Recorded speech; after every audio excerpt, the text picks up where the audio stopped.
But yeah, I agree that on the economic side, it's insanity because so we have the Federal Reserve pretending that they can manipulate the commercial banks into inducing a recession by increasing rates, and it appears all they're effectively doing is taking down the housing market and taking down the stock market, not reducing inflation. And with things like this, only going to lead to, just like the Ukraine conflict, not really the Ukraine conflict. It's like the pandemic didn't cause issues, the Ukraine conflict didn't cause issues, the Taiwan conflict didn't cause issues. Lockdowns, dumb sanctions policies, and dumb war policies caused issues. But the budget is definitely no solution any more than the Fed. Because for those people, I mean, it's a drawn-down version of Build Back Better. Though the joke is that it turned out Biden did have a Build Back Better plan. It was just for Ukraine, and that's not working out any better than the U.S. But I mean, we're sending billions and billions and billions on a daily basis to Ukraine. They brag about this as if it's popular when its popularity is cascading due to the failure of the war, its weakness of economics around the globe, the potential fuel shortages and famine issues, food shortages that are incipient. And so, but then you add on top of all of that the budget policy that's a combination of three things. One, attempt to create a global corporate tax by making a 15% tax across Western countries, which in turn is premise, I think will be used as the premise for a global digital currency, because in order to effectively collect the tax, in order to effectively enforce the tax, in order to gather the information necessary to enforcement, they're going to say they need one shared global digital currency to do so. But the reality is the disaster and debacle of the economic war on Russia, compounded by going after Brazil, India, China. We're busy doing our Africa coercion tour that we do each year. You know, at least Bono isn't along for the ride with Bill Gates promoting certain things. But you know, we were out threatening different people. You know, here's the carrot, here's the stick, here's the carrot, here's the stick. See who can jump on board. As if we convert Rwanda, that beacon of integrity of government and history, that's going to mean something for the conflict. But they're still mad because Lavrov's happy tour in Africa, everybody's shaking his hands, and Blinken's got to match it. And he's not going to match it. Nobody likes Blinken. No, people in the United States don't even like Blinken. So why is anybody in Africa going to like Blinken? But the economic policy is just compounding it, which is payoffs basically to certain donors, right? Things that are going to be sold as climate change. They're just payoffs to a bunch, just like the Ukraine budget was a deep state budget, military-industrial complex budget, State Department budget, etc. A black budget for them to operate their black ops.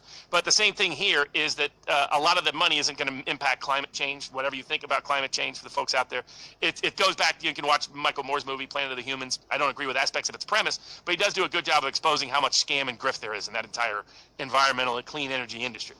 I mean, if you're on the left, the Koch brothers are going to get a lot of these credits. I mean, that gives you an idea for what's going on.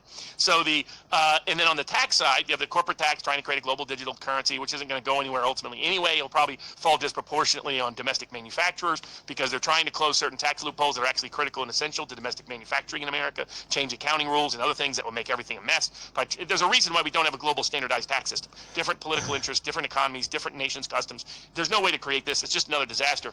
And then on top of this, there's a bunch of little taxes to whack people, but the real big announcement was 87,000 new IRS agents who were just busy buying over 1 million rounds of ammunition last month.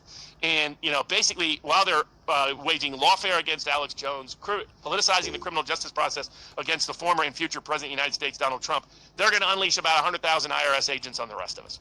I brought the biggest Bivens class action against the IRS in American history because Obama's administration was trying to do this. And they were enforcing, in the name of enforcing the personal insurance requirement under Obamacare, they were seizing people's medical records. They seized 60 million medical records of 10 million Americans, including every judge and every family member of that judge in the state of California, Major League Baseball, producers, directors, screen actors, stars and celebrities. I knew all kinds of things because these are people. Imagine if you knew whose wife was going or husband was going to sex addiction therapy. Imagine if you knew whose kid was secretly in drug rehab. Imagine if you knew which baseball player had 3 undisclosed injuries. Imagine if you knew which actor was unbondable for the 2 undisclosed heart attacks. What if you knew that director not only had this problem and that problem, he had 3 other problems he was seeking psychotherapy for. Things that would ruin. I called it J. Edgar Hoover's wet dream of a blackmail file is what they were gathering through the IRS. So the IRS has the IRS uses its Confessions of a Tax Collector, reads like Lord Conrad going into the heart of the jungle. I mean, the IRS talking about, I know everything about your life. I know your significant others are, your church is, your school is, because our tax forms are used to be confessionals to rat ourselves out and our friends and our family and our neighbors. Would they know why do they give a deduction for what political party you make a contribution for? Why do they give you a deduction for which nonprofits you contribute to? Because they get all that information about you. You freely give it on your tax form each year. as well as your friends and your family and your religious affiliations and your residence and where your property is and where your assets are, where you spend money, etc., which tells a lot about you. It's the old Facebook joke. You know, if you like 5 things, they know you as well as a friend. If you like 10 things, they know you as well as a good friend. If you like 25 things, they know you as well as your wife. And if you've liked 50 things on Facebook, they know you better than your wife. Same thing with the government. It's a massive rat self. And now they're going to unleash 87,000 agents. And this is after the Obama administration went after Tea Party conservatives, independent groups, political groups, raising questions, aspects of Occupy groups, etc.